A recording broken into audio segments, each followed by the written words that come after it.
مسرت سے سینہ مدینہ بنا ہے، مزہ خوب رمضان میں آ رہا ہے۔ الحمدللہ رب العالمین والصلاة والسلام علی سید المرسلین، اما بعد فاعوذ باللہ من الشیطان الرجیم، بسم اللہ الرحمن الرحیم۔ الصلاة والسلام علیک یا رسول اللہ وعلی آلک واصحابک یا حبیب اللہ۔ الصلاة والسلام علیک یا نبی اللہ وعلی آلک واصحابک یا نور اللہ، صلی اللہ تعالی علیہ وآلہ وسلم۔ پیارے محترم ناظرین اکرام،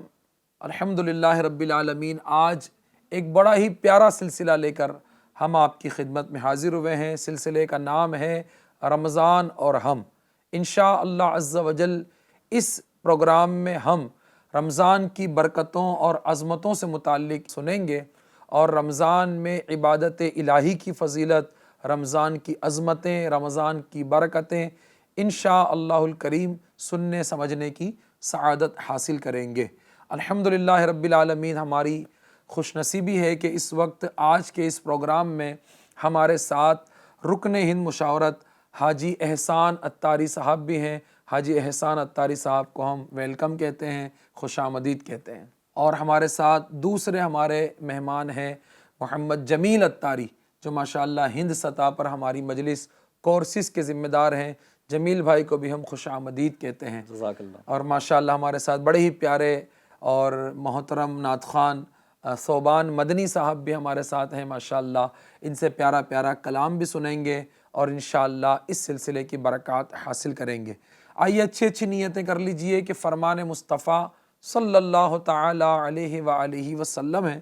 کہ مسلمان کی نیت اس کے عمل سے بہتر ہے۔ نیت کیجئے کہ آج کے اس سلسلے کو، اس پروگرام کو انشاءاللہ مکمل دیکھنے سننے کی سعادت حاصل کریں گے اور اس کی برکتیں پائیں گے۔ نیت یہ بھی بن سکتی ہے کہ علم دین سیکھنے کی نیت سے انشاءاللہ میں سنوں گا، اپنی اصلاح کی نیت سے سنوں گا، جو سنوں گا انشاءاللہ اس پر عمل کرنے کی کوشش کروں گا، اور موقع ملا تو دوسروں تک پہنچانے کی سعادت بھی حاصل کروں گا۔ صلو علی الحبیب صلی اللہ تعالی علی محمد وصلی اللہ علیہ وآلہ وسلم۔ میرے شیخ طریقت، امیر اہل سنت، بانی دعوت اسلامی حضرت علامہ مولانا محمد الیاس عطار قادری رضوی ضیائی دامت برکاتہ العالیہ نے کیا خوب فرمایا: مرحبا صد مرحبا پھر آمد رمضان ہے، مرحبا صد مرحبا پھر آمد رمضان ہے، کھل اٹھے مرجھائے دل تازہ ہوا ایمان ہے، کھل اٹھے مرجھائے دل تازہ ہوا ایمان ہے۔ ہم گناہ گاروں پہ یہ کتنا بڑا احسان ہے، ہم گناہ گاروں پہ یہ کتنا بڑا احسان ہے، یا خدا تو نے عطا پھر کر دیا رمضان ہے، یا خدا تو نے عطا پھر کر دیا رمضان ہے۔ آئیے کلام سننے سے پہلے انشاءاللہ ہم درود پاک کی فضیلت سننے کی سعادت حاصل کرتے ہیں۔ اللہ کے محبوب دانائے غیوب صلی اللہ تعالی علیہ وآلہ وسلم کا فرمان تقرب نشان ہے: بے شک بروز قیامت لوگوں میں سے میرے زیادہ قریب تر وہ ہوگا جو مجھ پر سب سے زیادہ درود بھیجے۔ صلو علی الحبیب صلی اللہ تعالی علی محمد۔ اللہم صلی علی سیدنا و مولانا محمد، اللہم صلی علی سیدنا و مولانا محمد۔ جنت میں مصطفیٰ کے صحابہ جا رہے، جنت میں مصطفیٰ کے صحابہ جا رہے، یا رب میری دعا ہے میرے بابا وہاں رہے۔ اللہم صلی علی سیدنا و مولانا محمد۔ جنت میں مصطفیٰ کی کنیزیں جہاں رہے، جنت میں فاطمہ کی کنی سے جہاں رہے یا رب میری دعا میری ماں وہاں رہے اللہم صلی علی سیدنا و مولانا محمد اللہم صلی علی سیدنا و مولانا محمد آ گیا رمضان ہے آ گیا رمضان ہے آ گیا رمضان ہے آ گیا رمضان ہے آ گیا رمضان ہے آ گیا رمضان ہے مرحبا صد مرحبا پھر آ گیا رمضان ہے مرحبا صد مرحبا پھر آ گیا رمضان ہے کھل اٹھے مرجھائے دل کھل اٹھے مرجھائے دل تازہ ہوا ایمان ہے آ گیا رمضان ہے آ گیا رمضان ہے آ گیا رمضان ہے آ گیا رمضان ہے یا خدا معاصیوں پر یہ بڑا احسان ہے یا خدا معاصیوں پر یہ بڑا احسان ہے زندگی میں پھر عطا زندگی میں پھر عطا ہم کو کیا رمضان ہے آ گیا رمضان ہے آ گیا رمضان ہے آ گیا رمضان ہے آ گیا رمضان ہے تجھ پہ صدقے جاؤں رمضان تو عظیم و شان ہے تجھ پہ صدقے جاؤں رمضان تو عظیم و شان ہے کہ خدا نے تجھ میں ہی کہ خدا نے تجھ میں ہی نازل کیا قرآن ہے آ گیا رمضان ہے آ گیا رمضان ہے آ گیا رمضان ہے آ گیا رمضان ہے ابر رحمت چھا گیا ہے اور سما ہے نور نور ابر رحمت چھا گیا ہے اور سما ہے نور نور فضل رب سے مغفرت کا فضل رب سے مغفرت کا ہو گیا سامان ہے آ گیا رمضان ہے آ گیا رمضان ہے آ گیا رمضان ہے آ گیا رمضان ہے آ گیا رمضان عبادت پر کمر اب باندھ لو آ گیا رمضان عبادت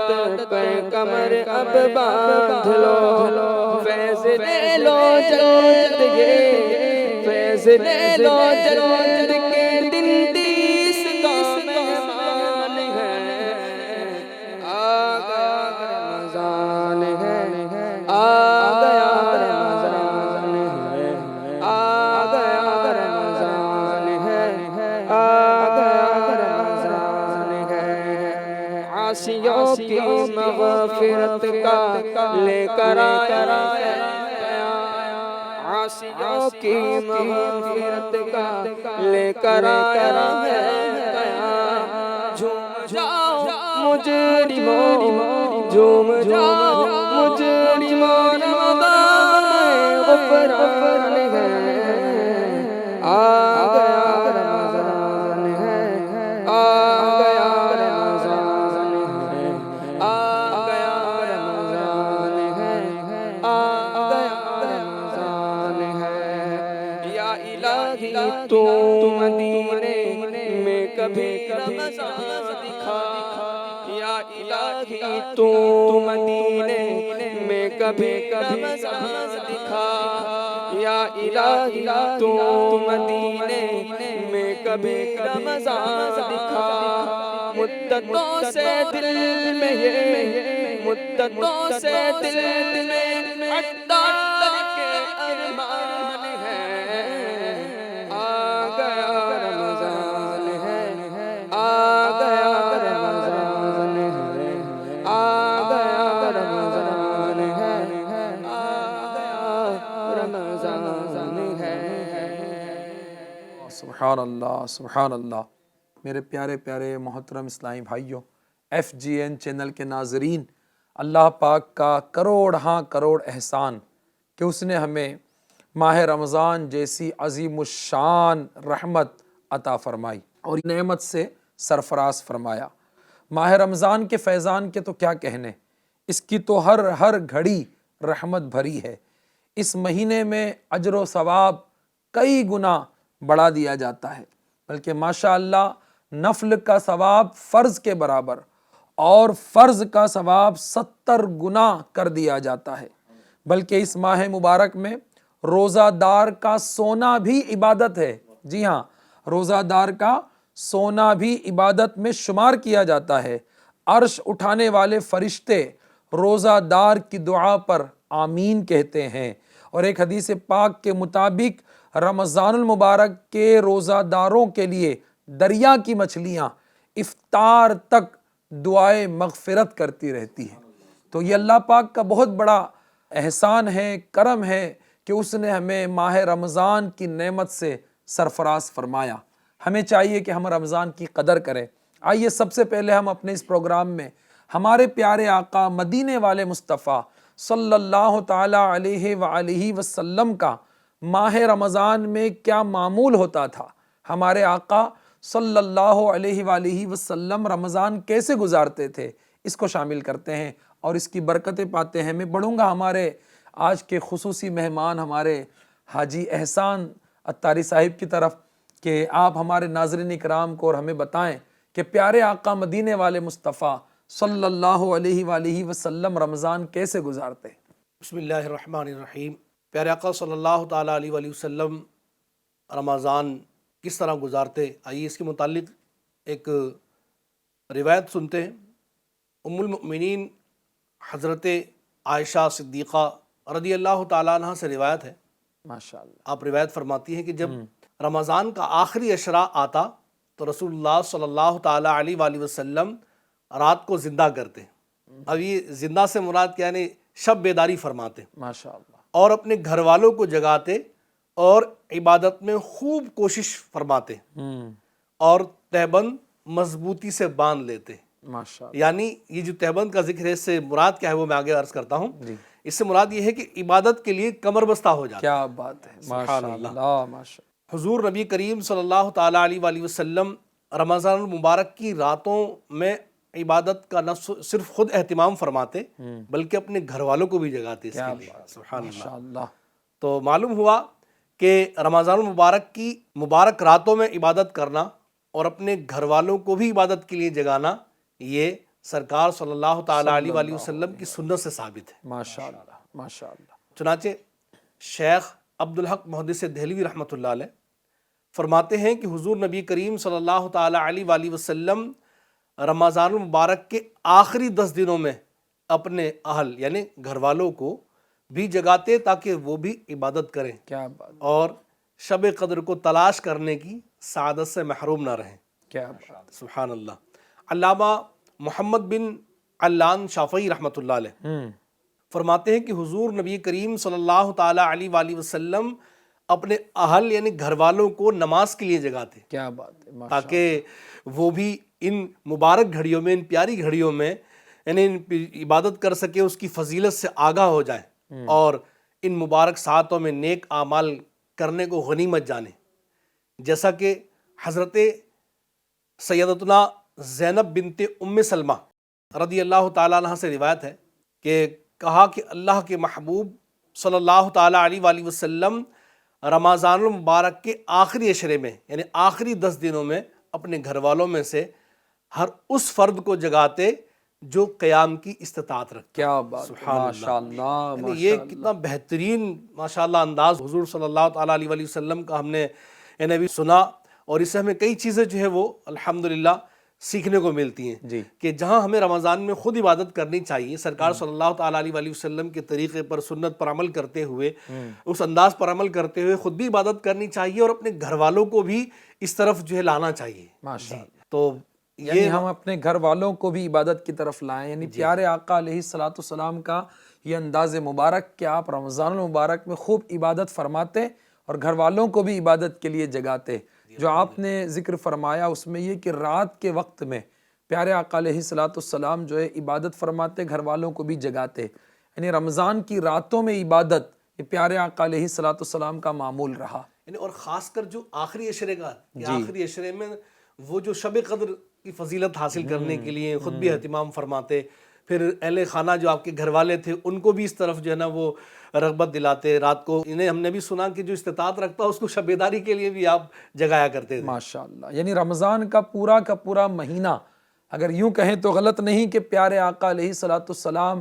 کی سنت مبارکہ عبادت کی طرف آنا اور دوسروں کو لانا، اور ہمیں بھی چاہیے کہ رمضان کے اندر عبادت میں زیادہ سے زیادہ اپنا وقت گزارے، کیونکہ جسے ابھی ہم نے سنا بھی کہ نفل کا ثواب فرض کے برابر، اور فرض کا ثواب 70 گنا بڑھا دیا جاتا ہے۔ تو ناظرین اکرام، رمضان شریف آ گیا ہے، عبادت پر کمر بستہ ہو جائیے۔ کیا خوب فرمایا امیر اہل سنت نے، آ گیا رمضان عبادت پر کمر اب باندھ لو، آ گیا رمضان عبادت پر کمر اب باندھ لو، فیض لے لو جلد کے دن 30 کا مہمان ہے، فیض لے لو جلد کے دن 30 کا مہمان ہے۔ پیارے آقا مدینے والے مصطفیٰ صلی اللہ علیہ وسلم کے صدقے ہی میں ہمیں ماہ رمضان ملا۔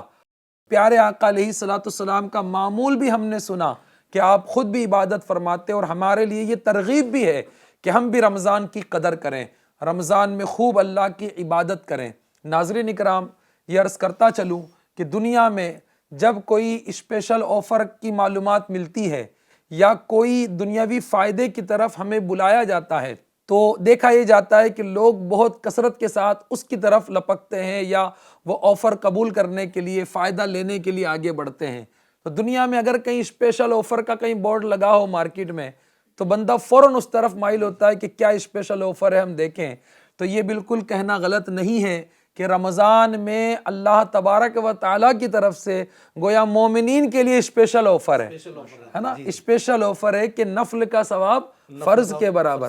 اور فرض کا 70 گنا۔ تو ماشاءاللہ نیت کیجئے کہ رمضان اللہ نے عطا کیا ہے تو اسے زیادہ سے زیادہ عبادت میں گزاریں گے۔ عبادت میں نمازیں بھی ہے، تلاوت قرآن بھی ہے، روزہ خود عبادت ہے۔ رمضان میں روزہ دار کا لمحہ لمحہ کہتے ہیں عبادت میں گزرتا ہے، کیا کہیں گے؟ رمضان میں تو ہر گھڑی جو ہے نا وہ ہر گھڑی رحمتوں والی ہے، بے شک، ہر گھڑی رحمتوں کا نزول ہوتا ہے، شیطان قید ہو جاتا ہے، مسجدوں میں بھی بہاریں ہوتی ہیں ماشاءاللہ۔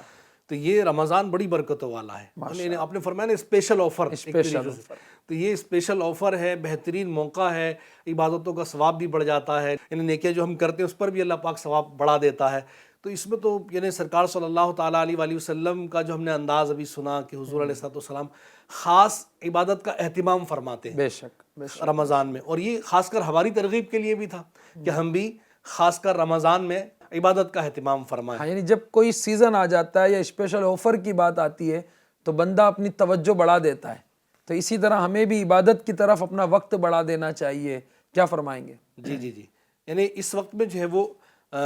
عبادت کی طرف اپنا وقت بھی بڑھا دینا چاہیے، بلکہ صحابہ کرام علیہم رضوان کا تو یہ انداز تھا کہ وہ اپنے آپ کو رمضان میں صرف عبادت کے لیے فارغ کر لیتے تھے۔ جی ہاں، ماشاءاللہ، کسی کا قرض ہوتا وہ ادا کر دیا کرتے رمضان سے پہلے، رمضان سے پہلے ہی یہ شعبان میں ہی سارا قرض، جس کا قرض ہوتا اس کو ادا کر دیا کرتے، جو بھی لین دین والا معاملہ ہوتا اس سے فارغ ہو کر رمضان میں صرف اپنے آپ کو اللہ پاک کی عبادت کے لیے فارغ کر لیا کرتے۔ کیا بات ہے، سبحان اللہ، یہ صحابہ کا انداز رہا، اور صحابہ نے سیکھا کس سے؟ سرکار صلی اللہ تعالیٰ علیہ وآلہ وسلم سے۔ ماشاءاللہ، جس سے ہو سکے استطاعت جس کے پاس ہو تو وہ اپنے آپ کو فارغ کر لے، فارغ نہیں کر سکتا تو کم از کم اتنا ہو کہ کچھ کام میں کمی کر لے اپنے۔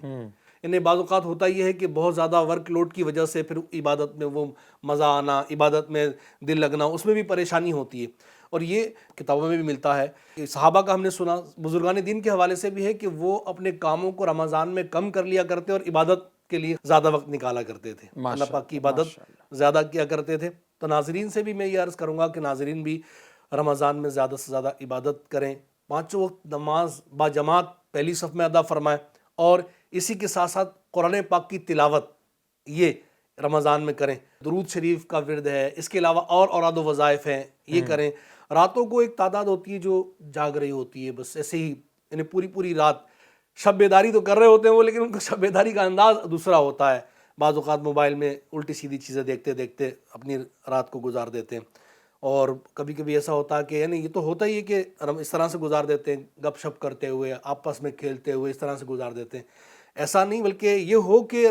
رمضان اتنا مبارک مہینہ ملا نا, تو اس میں اللہ کی عبادت کی جائے. پیارے آقا علیہ الصلوۃ والسلام رمضان کی راتوں میں عبادات فرماتے ہیں. تو ہمیں یہ پیغام ملتا ہے کہ ہم بھی ان راتوں کو عبادات میں گزاریں. ہمارا چونکہ آج کے پروگرام کا جو ٹاپک ہے وہ ہے رمضان میں حضور پاک صلی اللہ علیہ وآلہ وسلم کا معمول. تو ایک بات یہ پتہ چلی کہ آپ عبادات کی کثرت کرتے نہیں, عبادت بڑھا دیتے, رمضان میں زیادہ وقت عبادت میں گزارتے, اپنے گھر والوں کو جیسے آپ نے فرمایا کہ نماز کے لیے یا عبادت کے لیے جگاتے. تو ناظرین اکرام, ہم بھی کوشش کریں تو رات میں جیسے سحری کے لیے تو رمضان میں لوگ اٹھتے ہی ہیں, تو اگر یہ ذہن بنا لیں کہ رمضان میں اکثر وقت رات میں جاگ کر عبادت کریں, یا اگر کچھ آرام کرنا بھی ہے تو آرام کرنے کے بعد جلد اٹھ جائیں تہجد کے لیے, کیونکہ رمضان میں تہجد پڑھنا بڑا آسان ہے.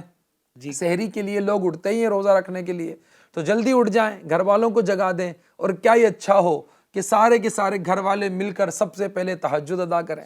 نماز تہجد پڑھیں. پیارے آقا علیہ الصلوۃ والسلام کی سنت پر عمل کرتے ہوئے ہم پہلے اٹھیں اور ہم اپنے گھر والوں کو بھی جگائیں, پھر سارے گھر والے مل کے تہجد پڑھیں, تو یہ اللہ کی عبادت بھی ہو. اور پھر سحری اس نیت سے کرنا کہ روزے پر قوت حاصل کرنے کے لیے سحری کروں گا, تو یہ بھی عبادت ہے, تو یہ بھی ثواب ہمارے لیے بڑھ سکتا ہے. ایک چیز یہ ہے کہ رمضان میں ایک یعنی جو روزہ رکھنے والے ہوتے ہیں وہ عموماً پہلے ہی اٹھتے ہیں, جی, لیکن وہ ذہن نہیں ہوتا کہ تہجد بھی ادا کریں. جی, اگر اپنا ذہن بنا لیں تہجد ادا کرنے کا تو سبحان اللہ, کیونکہ اٹھتے ہی ہیں, اٹھ کر پہلے یعنی فارغ ہوئے, حاجات وغیرہ سے فارغ ہونے کے بعد وضو کیا, وضو کرنے کے بعد پہلے تہجد ادا کر لیں, اس کے بعد میں پھر سحری کھا لیں. بالکل بہترین, یعنی اس وقت میں تو بہترین موقع ہوتا ہے تہجد ادا کرنے. یعنی اگر ہم تھوڑا سا اپنی عقل کا استعمال کریں ناظرین, کہ ہم زیادہ اپنا ثواب کیسے بڑھا سکتے ہیں, اور جیسے ہمارے حاجی احسان صاحب نے بتایا کہ آسانی سے تہجد رمضان میں پڑھی جا سکتی ہے, بندہ اٹھ بھی رہا ہے اور وقت بھی موجود ہے. اب صرف اتنا ہے کہ طبیعت پر تھوڑا سا بھار ہوتا ہے کہ اٹھیں, پھر وضو کرے اور نماز پڑھے, پھر سحری کرے, تو سستی آتی ہے, شیطان تو قید ہو جاتا ہے لیکن نفس تو لگا رہتا ہے ساتھ. تو ہم تھوڑا نفس کو اپنے دباتے ہوئے, تھوڑا مشقت ضرور ہوگی, رمضان میں نیت کریں ناظرین کرام کہ روزانہ تہجد ادا کریں, گھر والوں کو تہجد پڑھوائیں, پھر سب مل کے سحری کریں. آئیے ہم اپنے اگلے سوال کی طرف بڑھتے ہیں, اور یہ اگلا سوال میں بڑھاؤں گا ہمارے محمد جمیل اتاری جو ہمارے ہند سطح پر مجلس کورسز کے بھی ذمہ دار ہیں, کہ حاجی احسان صاحب نے بتایا کہ رمضان میں پیارے آقا علیہ الصلوۃ والسلام رات میں عبادات کرتے, بلکہ رمضان کے مہینے کو عبادات کی طرف خاص جو ہے وہ مخصوص کیا جاتا. صحابہ کرام کا بھی معمول حاجی صاحب نے بتایا. سخاوت کے متعلق بھی آپ بتائیں کہ رمضان میں پیارے آقا مدینے والے مصطفیٰ صلی اللہ علیہ وآلہ وسلم کی سخاوت اور خیرات کا کیا عالم ہوتا ہے؟ الحمدللہ رب العالمین والصلاة والسلام علی سید المرسلین. الحمدللہ عز و جل, پیارے آقا علیہ الصلوۃ والسلام کا عبادت پر کمر بستہ ہونا ظاہر ہے کہ پیارے آقا علیہ الصلوۃ والسلام کا یہ ایک اپنا عمل اور ہمارے لیے ایک ترغیب بھی ہے اس کے اندر. یعنی پیارے آقا علیہ الصلوۃ والسلام کی وہ ذات مبارکہ کہ یہ بخشا ہے, دوسروں کو بخشوانے والے, اور پھر انہی کے ذریعے اللہ پاک لوگوں کو جنت میں داخلہ عطا فرمائے, اور پیارے آقا علیہ الصلوۃ والسلام کی شفاعت کے صدقے ہمیں جنت میں داخلہ نصیب ہو. میں یہ عرض کرنا چاہ رہا تھا اس میں کہ 2 روایتیں انشاءاللہ عز و جل میں سناؤں گا, کہ جیسے آپ نے سخاوت کے حوالے سے ارشاد فرمایا ہے, تو حضرت سیدنا عبداللہ ابن عباس رضی اللہ تعالیٰ عنہما فرماتے ہیں کہ جب ماہ رمضان آتا تو سرکار مدینہ صلی اللہ تعالیٰ علیہ وآلہ وسلم ہر قیدی کو رہا کر دیتے اور ہر سائل کو عطا فرماتے. کیا بات ہے. دوسری ایک روایت ہے کہ حضرت سیدنا عبداللہ ابن عباس رضی اللہ تعالیٰ عنہما سے ہی آپ فرماتے ہیں کہ رسول اللہ صلی اللہ تعالیٰ علیہ وسلم لوگوں میں سب سے بڑھ کر سخی تھے، بے شک، اور رمضان شریف میں آپ صلی اللہ تعالیٰ علیہ وسلم خصوصاً بہت زیادہ سخاوت فرماتے تھے. یعنی کہ دو باتیں یہاں ہو رہی ہے نا، کہ ایک تو تمام لوگوں میں پیارے آقا علیہ السلام کی سخاوت سب سے بڑھ کر ہے، اور جب رمضان المبارک آتا تو اسپیشلی طور پر جو ہے نا سخاوت اور زیادہ فرماتے. پھر اس کے بعد آپ فرماتے کہ جبرائیل امین علیہ السلام رمضان المبارک کی ہر رات میں ملاقات کے لیے حاضر ہوتے ہیں، اور رسول کریم رؤوف الرحیم صلی اللہ تعالیٰ علیہ وسلم ان کے ساتھ قرآن عظیم کا دور فرماتے. جب بھی حضرت جبرائیل امین علیہ السلام آپ صلی اللہ تعالیٰ علیہ وسلم کی خدمت میں آتے تو نبی کریم صلی اللہ تعالیٰ علیہ وسلم تیز چلنے والی ہوا سے بھی زیادہ خیر یعنی بھلائی کے معاملے میں سخاوت فرماتے. سبحان اللہ، سبحان اللہ. یعنی کہ مثال بھی ایسی دی گئی کہ تیز ہوا، اب ہوا جب تیز چلتی ہے تو اس کی سپیڈ کیا ہوگی. تو پیارے آقا علیہ السلام کی سخاوت کا یہ عالم تھا کہ اس قدر جو ہے نا وہ لوگوں میں آپ سخاوت فرماتے، لوگوں کی مدد فرماتے. قید اگر کوئی ہوتا تو قیدیوں کو رہا فرما دیتے. تو اب یہاں اگر میں عرض کروں اپنے ناظرین سے بھی کہ ابھی تو خیر ہمارے پاس تو کوئی قید نہیں ہوگا، لیکن اللہ تبارک و تعالیٰ نے اگر ہمیں یہ استطاعت دی ہے کہ ہمارے پاس کوئی امپلائی ہیں اور کام کاج کرنے والے لوگ ہیں، تو وہاں تو قیدی کی رہائی ہو رہی تھی. لیکن رمضان المبارک میں چونکہ یہ عبادت کا مہینہ ہے، جیسے سٹارٹنگ میں چلا کہ ایک اسپیشل آفر ہے، اور آفر کو کون جو ہے نا وہ حاصل کرنا نہیں چاہتا. لیکن اب بعض مسلمان وہ بھی ہوں گے کہ جو کسی کے انڈر ہیں اور وہ امپلائی ہیں کسی کے، تو وہ چاہ کر بعض اوقات نہیں کر پاتے ہوں گے کہ میرا سیٹ کیا کہے گا، میرا باس کیا کہے گا، میرا آفیسر کیا کہے گا. تو اگر اللہ پاک نے آپ کو دنیا میں اگر اس قدر یہ استطاعت عطا کی ہے اور پھر یہ کہ پوزیشن ملی ہوئی ہے، تو اپنے جو امپلائی ہیں، انڈر کام کرنے والے ہیں، تو ان کو جو ہے نا کچھ آسانی دی جائے. اگر کوئی 8-10 گھنٹے کا امپلائی ہے تو گھنٹا 2 گھنٹہ اس کا جو ہے نا وہ تخفیف کر دی جائے، آسانی کر دی جائے. اور ہو سکتا ہے اچھی نیت ہوگی تو اللہ تبارک و تعالیٰ اس پر بھی ثواب عطا کرے، اور اس نیت کے ساتھ اس کو ترغیب. جیسے حاجی احسان صاحب نے فرمایا کہ نبی کریم صلی اللہ تعالیٰ علیہ وسلم اپنے اہل خانہ کو عبادت کے لیے جگاتے. تو اہل خانہ کے ساتھ ساتھ میں بالخصوص ان کے لیے بھی عرض کرنا چاہ رہا تھا کہ جو امپلائیز رکھتے ہیں، جس کو اللہ پاک نے جو ہے نا اس کی استطاعت دی ہے، تو ان کو بھی ترغیب دلائی جائے کہ باس کی بات مانی جاتی ہے. ایک اثر بھی ہوتا ہے، اللہ نے آپ کو جو ہے نا وہ پوزیشن دی ہے کہ لوگ آپ کی مانتے ہیں. تو یہاں پر بھی جو ہے نا نیکی کی دعوت ہونی چاہیے کہ اپنے گھر والوں کو بھی نیکی کی دعوت دی جائے، اپنے امپلائیز کو بھی نیکی کی دعوت دی جائے. یعنی جمیل بھائی نے بہت بہترین بات جو ہے نا ابھی بیان کی کہ یعنی یہ بھی ایک ذریعہ ہے ثواب کمانے کا کہ ہمارے یہاں جو امپلائی ورک کر رہے ہیں، جو ہمارے یہاں پر مزدوری کرنے آتے ہیں، کام کاج کرنے آتے ہیں، کیونکہ بعض جو ہے وہ اپنی کمپنی چلا رہے ہوتے ہیں، اپنے کارخانے چلا رہے ہوتے ہیں، کاروبار چلا رہے ہوتے ہیں، تو ان کے پاس جو ہے نا وہ ورک کرنے والے، کام کرنے والے مزدور امپلائی وغیرہ ہوتے ہیں. تو یہ بھی ایک بہترین ذریعہ ہے کہ وہ رمضان میں ان کے لیے آسانی پیدا کر دیں. ان کے فور ایگزامپل اگر 8 گھنٹے کام طے ہے، 8 گھنٹے کے 6 گھنٹے کر دیں، یہ بھی ثواب کمانے کا ایک بہترین ذریعہ ہے. جی یعنی ماشاءاللہ آپ کی گفتگو سے یہ بات جاننے کو ملی کہ پیارے آقا مدینے والے مصطفیٰ صلی اللہ تعالیٰ علیہ وآلہ وسلم ماہ رمضان میں یہ خوب سخاوت فرماتے ہیں. اور جیسے آپ نے فرمایا کہ حضرت جبرائیل علیہ السلام جب تشریف لاتے تو اور سخاوت بڑھا دیتے. یعنی ایک بات یہ بھی معلوم ہوئی کہ ہمیں رمضان المبارک میں سخاوت کرنا ہے، غریبوں کا خیال رکھنا ہے، اور اس میں بھی خاص طور پر میں ناظرین اکرام سے بھی عرض کروں گا اور آپ سے بھی مدنی پھول لوں گا کہ جو ہمارے غریب رشتہ دار ہیں یا ہمارے غریب پڑوسی ہیں یا ہمارے غریب جاننے پہچاننے والے مسلمان ہیں اور وہ لوگ ہیں کہ جن کو ہم مدد پہنچا سکتے ہیں، تو سخاوت کرتے ہوئے جیسے ان کو ایک تو روپیے پیسے سے مدد کرنا، مالی تعاون کرنا، ان کو مشورہ دے کے مدد کرنا، اسی کے ساتھ ساتھ جو ہے وہ جیسے آپ نے ذکر کیا کہ اگر ہمارے پاس کوئی امپلائیز ہیں تو ان کے لیے کام کاج میں تخفیف کر دینا، تو یہ بھی مدد پہنچانے کا ایک ذریعہ ہے کہ لوگوں کو نفع پہنچانا، لوگوں کو فائدہ پہنچانا، نفع پہنچانا، تو وہ اس طرح بھی پہنچائی جا سکتی ہے. تو اس کا بھی اللہ پاک اگر اچھی نیتوں سے ہم لوگوں کے لیے کام میں تخفیف کریں تو اس پہ بھی اللہ پاک اجر عطا فرمائے گا. تو وہی بات ہے کہ ماہ رمضان ایسا ہے ناظرین اکرام کہ پیارے آقا علیہ السلام خود ماہ رمضان سے ایسی محبت فرماتے کہ رمضان المبارک میں خود بھی عبادات کی طرف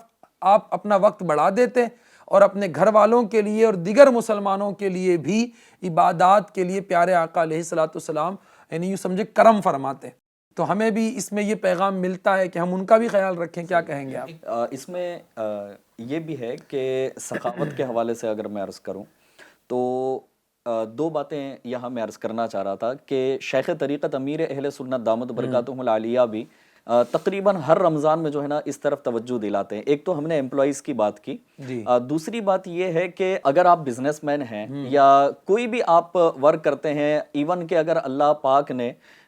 ایسی جو ہے نا آپ کو استطاعت دی ہے کہ معاذ اللہ آپ حرام کی طرف نہیں ہیں, حلال رزق کی تلاش میں, اگرچہ آپ ٹھیلے پر کام کر رہے ہوں, لیکن یہ بھی پاسبلٹی ہے سخاوت کے اعتبار سے کہ آپ کے پاس کوئی غریب مسلمان آتا ہے. اب ظاہر ہے کہ اس کو سحری بھی کرنی ہے, اس کو افطاری بھی کرنی ہے, لیکن ہر کوئی جو ہے نا وہ فروٹس خرید سکے یا وہ نعمتیں حاصل کر سکیں, اس کے پاس اتنی دولت نہیں ہے, وہ بیچارہ مزدوری کرنے والا ہوگا. اگر کوئی ایسا شخص آتا ہے تو اس کو یا تو ریٹ ٹو ریٹ دے دیا جائے, یا اگر اللہ نے آپ کو اتنا نوازا ہے تو اس کو فری آف کاسٹ دے دیا جائے. پھر اسی طرح جو ہے نا امیر اہل سنت دامت برکاتہم العالیہ سخاوت کے اعتبار سے بھی اگر کہا جائے تو اس بات کی بھی ترغیب دلاتے ہیں کہ سادات کرام کا امیر اہل سنت جو ہے نا بڑا ادب بھی فرماتے ہیں اور ان کا خیال بھی فرماتے ہیں. اگر سادات کرام اگر آپ کے پاس آتے ہیں تو پھر ان کو فری آف کاسٹ دیا جا سکتا ہے. بلکہ یوں ہونا چاہیے کہ سادات کرام کو تلاش کیا جائے. ہاں, کیا کہیں گے, تلاش کیا جائے. امیر اہل سنت دامت برکاتہم العالیہ نے ایک جگہ ارشاد فرمایا کہ ہم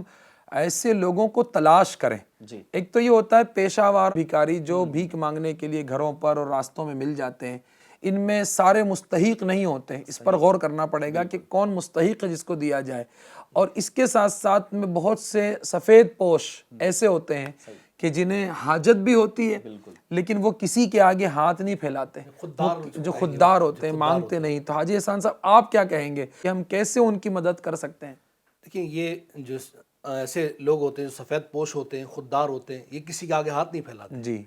اور ان کو تلاش کرنے کے لیے یہ بھی ہے کہ آپ اگر جا کر ملاقات کریں گے, نیچے اتریں گے تو پھر خود ایک احساس ہو جاتا ہے, پتہ چل جاتا ہے. بعض اوقات کسی کے ذریعے سے پتہ چل جاتا ہے, کیونکہ وہ اپنی زبان سے نہیں کہتے کہ مجھے اس چیز کی حاجت ہے, ضرورت ہے. تو ایسے آپ دیکھیں معاشرے میں مل جاتے ہیں ایسے, اور پہچان ہو بھی جاتی ہے. بعض اوقات جو پڑوس والا وہ کہہ دیتا ہے کہ بھئی ان کی گھر کی حالت اچھی نہیں ہے, تو یہ بھی ایک ذریعہ ہوتا ہے ان تک پہنچنے کا. اور سادات اکرام کے تعلق سے جو بھی بات چلی, تو سادات اکرام کی خدمت کے لیے پیش رہنا چاہیے. اور کہیں اگر ایسا معاملہ ہے کہ مالی طور پر اگر کمزوری ہے تو وہاں آگے بڑھ کر ان کی خدمت کرنی چاہیے. زکوٰۃ سے نہیں بلکہ اس کے علاوہ جو رقم ہے اس سے جو ہے وہ ان کی خدمت کرنی چاہیے. سادات اکرام کی خیر خواہی کریں, ان کی. ماشاءاللہ. یعنی یہ آپ فرما رہے ہیں کہ ایسے بہت سے لوگ ہیں کہ ان سے ملنے سے, ان سے ملاقات کرنے سے, ان کے یہاں آنے جانے سے یا گفتگو سے یا ان کے انداز زندگی سے یہ عیاں ہو جاتا ہے کہ ان کو حاجت ہے. اور یہ خوددار بھی ہیں, کسی کے آگے ہاتھ بھی نہیں پھیلاتے, ذکر بھی نہیں کرتے ہیں. تو ہم ایسے لوگوں کو تلاش کریں. یہ ایسے لوگ ناظرین اکرام ہمارے رشتہ داروں میں بھی ہو سکتے ہیں, ہمارے پڑوس میں بھی ہو سکتے ہیں, ہمارے جاننے پہچاننے والوں میں بھی ہو سکتے ہیں. اور اس میں ایک اچھی نیت اگر یہ کریں تو سب سے پہلے اپنے غریب رشتہ داروں کا خیال رکھیں. کیونکہ صلہ رحمی میں یہ بھی بیان کیا جاتا ہے کہ ہمارے غریب رشتہ داروں کے ساتھ حسن سلوک کرنا, صلہ رحمی کرنا, ان کا مالی تعاون کرنا, ان کی خیرخواہی کرنا, یہ عام لوگوں کی خیرخواہی سے زیادہ افضل ہے. کیونکہ یہاں الحمدللہ ایک رشتے کا تعلق ہے. تو اس دین اسلام نے ہماری یہ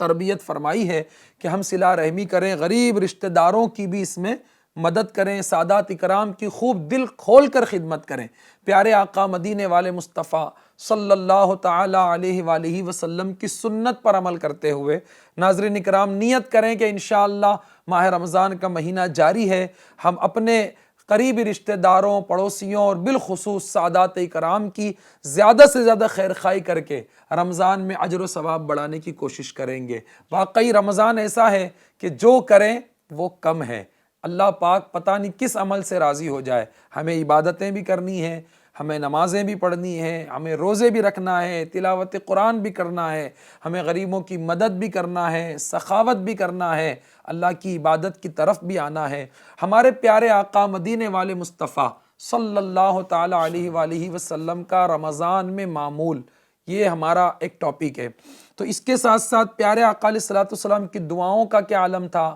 آپ صلی اللہ علیہ وآلہ وسلم سحری میں کیا عمل فرماتے، افطار کس طرح کرتے، میں حاجی احسان صاحب سے عرض کروں گا کہ اس میں بھی ہمارے ناظرین کرام کی رہنمائی فرمائیں۔ جی یعنی پہلی بات جو آپ نے فرمائی کہ حضور صلی اللہ تعالیٰ علیہ وآلہ وسلم کا دعائیں مانگنے کا جو سلسلہ تھا وہ کیا تھا رمضان میں؟ جی ایک روایت میں ہے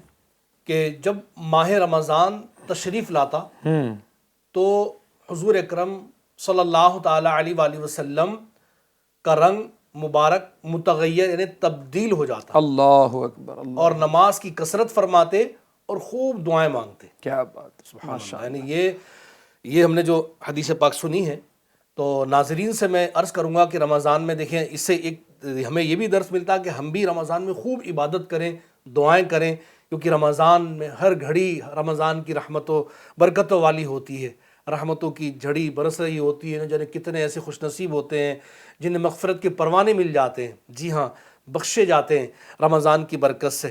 تو ناظرین سے میں یہ عرض کروں گا کہ رمضان میں زیادہ سے زیادہ عبادت کریں، نمازیں پڑھیں، جہاں فرض نماز ادا کر رہے ہیں وہیں نوافل کی بھی کثرت کریں اور دعائیں مانگیں اللہ پاک کی بارگاہ میں۔ جی ہاں دعائیں مانگیں، کیونکہ حضور علیہ السلام کی سیرت سے ہمیں جو سیکھنے کو ملا کہ رمضان میں جہاں عبادت کرنی ہے، جہاں نمازیں پڑھنی ہیں، وہیں اللہ پاک کی بارگاہ میں دعائیں بھی مانگنی ہیں۔ اور پیارے آقا مدینے والے مصطفیٰ صلی اللہ تعالیٰ علیہ وآلہ وسلم کی ساری حیات طیبہ اگر ہم اس کا مطالعہ کریں تو کئی مواقع حاجی احسان صاحب ایسے ہمیں پڑھنے سننے کو ملتے ہیں کہ حضور علیہ السلام دعا کا خصوصی اہتمام فرماتے ہیں۔ تو رمضان المبارک میں بھی جو روایتوں میں ہے وہ بھی کچھ خاص مواقع ہے جس وقت میں یہ بتایا گیا کہ دعا قبول ہوتی ہے، تو وہ کون کون سے اوقات ہیں، اور پیارے آقا علیہ السلام کی سیرت کے مطابق ہمیں ان اوقات میں دعاؤں کا خصوصی اہتمام کرنا چاہیے، وہ کون سے اوقات ہوں گے رمضان میں؟ رمضان میں جو ہے نا خاص کر جو انہیں ملتا ہے وہ یہ ہے کہ افطار کے وقت میں دعائیں کی جائیں، یعنی خصوصی دعا کا اہتمام کیا جائے اور اس وقت میں دعا کی جائے۔ اچھا ایک یہ ہے کہ دعا کا یہ ہے کہ پہلے دعا کر لینا، لیکن اس کا درست طریقہ جو ہے وہ یہ ہے کہ کچھ کھایا اور کھانے کے بعد یعنی افطار کیا ہے اس کے بعد میں جو دعا کی جاتی ہے اس کے متعلق یہ ہے کہ اللہ پاک ان دعاؤں کو قبول فرماتا ہے۔ یعنی جب افطار کا وقت ہو جائے تو ہم بہترین پہلے افطار کر لیں، سارا کھانا وغیرہ کھا لیں، فارغ ہو جائیں، پھر دعا کریں؟ نہیں، اس میں یہ ہے کہ ایک کھجور لیا، پانی پیا، اس کے بعد میں نے کچھ کھانے کے بعد پھر ہاتھ دعا کی، اس کے بعد میں پھر بھلے ہی یعنی جیسے ہی افطار کا وقت ہو جائے ہم ایک آدھ بسم اللہ شریف پڑھ کر دعا پڑھ کر ایک آدھ گھٹ پانی پی لیں یا ایک آدھ کھجور کھا لیں اور پھر دعا کریں، یہ فرما رہے ہیں آپ؟ جی میں عرض کر رہا ہوں ماشاء اللہ، یعنی یہ افطار کے وقت دعا قبول ہوتی ہے، اس کا یہ وقت ہے جو آپ فرما رہے ہیں، ماشاء اللہ۔ تو ایک افطار کے وقت ناظرین ہمیں خصوصی دعا کا اہتمام کرنا ہے، اور سحری کے وقت اور کون سے وقت؟ ہاں سحری کے وقت میں بھی دعائیں کرنا چاہیے۔ ویسے تو رمضان کی ہر گھڑی برکتوں والی ہوتی ہے، اس وقت میں خاص کر تہجد میں اٹھیں، تہجد کی دعاؤں کے تعلق سے بھی ہے کہ تہجد کی دعائیں بھی قبول ہوتی ہیں، تہجد ادا کریں، اس کے بعد دعا کریں، اس کے بعد سحری کھائیں۔ اچھا سحری کے حوالے سے بھی آپ نے سوال کیا تھا کہ سحری کے متعلق بھی بتایا جائے۔ اچھا سحری یہ کھانا یہ بھی عبادت میں شامل ہے، الحمدللہ ہر لقمے پر اللہ تبارک و تعالیٰ نیکیاں عطا فرماتا ہے۔ جی تو الحمدللہ روزہ دار کے لیے ایک تو سحری کرنا بذات خود سنت اور کھجور سے سحری کرنا یہ دوسری سنت۔ کیا بات ہے، ماشاء اللہ۔ کیونکہ اللہ پاک کے حبیب صلی اللہ تعالیٰ علیہ وآلہ وسلم نے کھجور سے سحری کرنے کی ترغیب دی ہے۔ اچھا، جی ہاں ماشاء اللہ۔ اور چنانچہ سیدنا صائب بن یزید رضی اللہ تعالیٰ عنہ سے مروی ہے کہ اللہ پاک کے پیارے حبیب صلی اللہ تعالیٰ علیہ وآلہ وسلم نے ارشاد فرمایا کہ کھجور بہترین سحری ہے، تو اس کو شامل کیا جائے۔ کھجور ویسے بھی صحت کے لیے بھی بہت فائدہ مند ہے، بہت یعنی اس کے اندر غذائیت بہت زبردست ہوتی ہے، جسم کو طاقت بھی دیتی ہے، کمزوری دور کرتی ہے۔ اور تو یہ اور ایک اور مقام پر ارشاد فرمایا پیارے آقا صلی اللہ تعالیٰ علیہ وآلہ وسلم نے کہ کھجور مومن کی